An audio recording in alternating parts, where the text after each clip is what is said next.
terms of one size fits all, okay, kind of a classroom, or a classroom which is already almost like a fast food joint, readily available, just lift it off the shelf kind of a curriculum. If we are able to make people customize, each child is different, every child is distinct, but our education system makes it like a pancake, because we expect our children to finish the 10, finish 12, and then go in for a degree.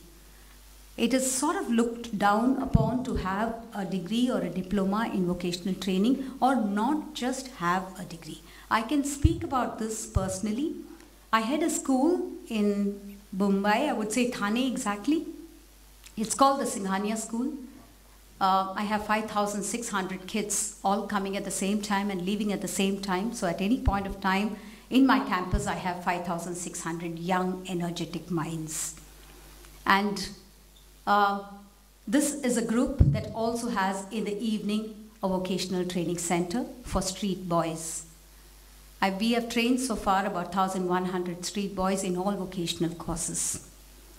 We get professors from ITI who help these boys to train for refrigeration, air conditioning, plumbing, electricals, mechanics, motor mechanics, and things like that.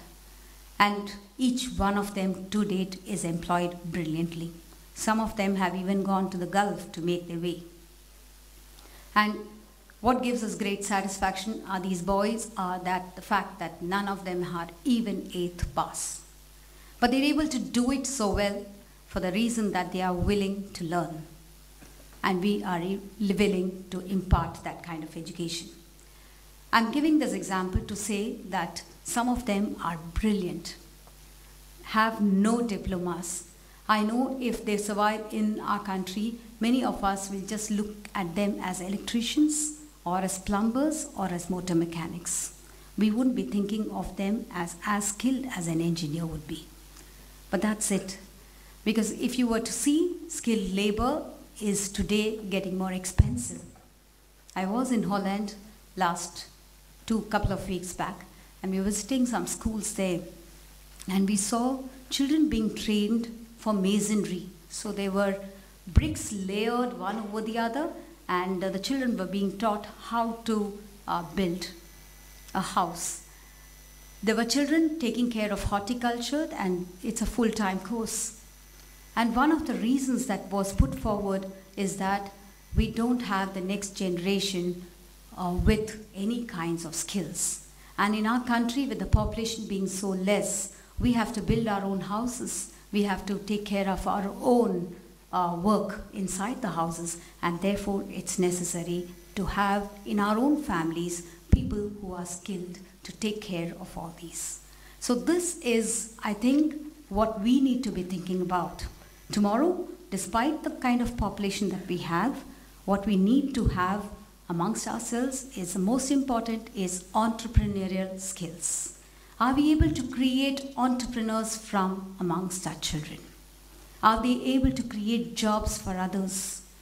Because with this kind of population, jobs in a service industry, and as we are moving from an agrarian, we have moved to an industrial, now we have moved to a knowledge economy, and knowledge economy is basically service-oriented economy.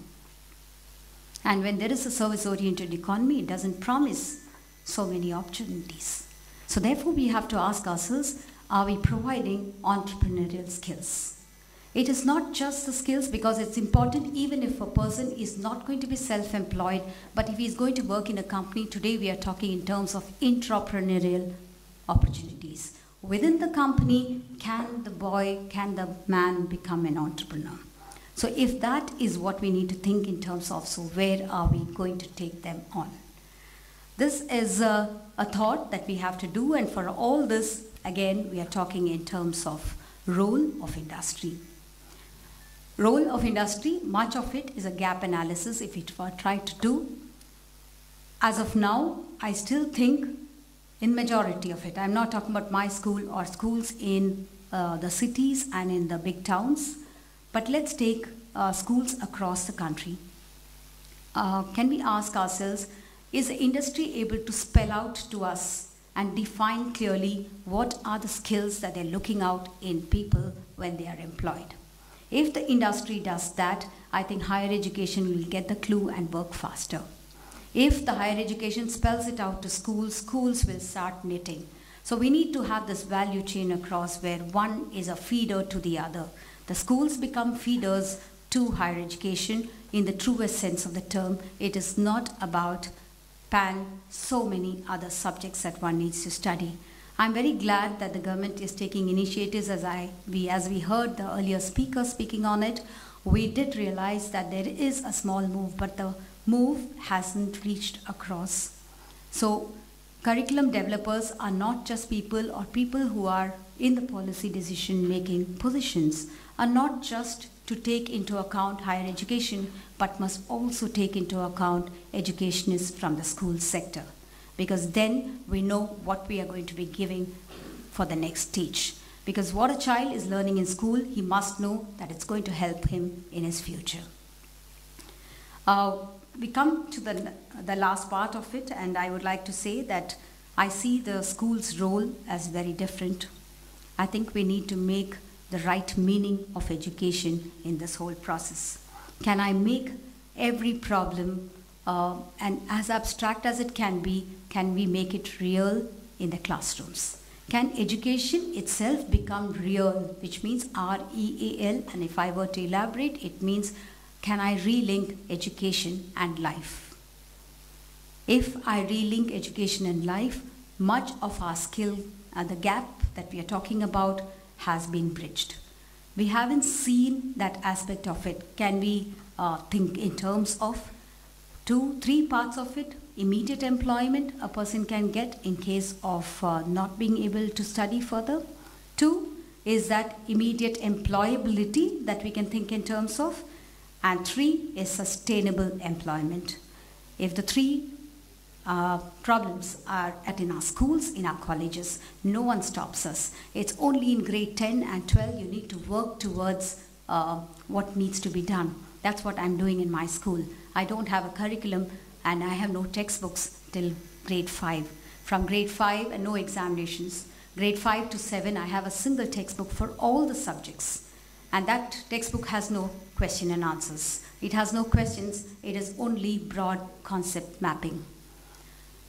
Teachers teach, children write question papers which are very interesting, and that comes to the next point. Unless we make our assessments and evaluation again different, we will never be able to introduce skill training in India.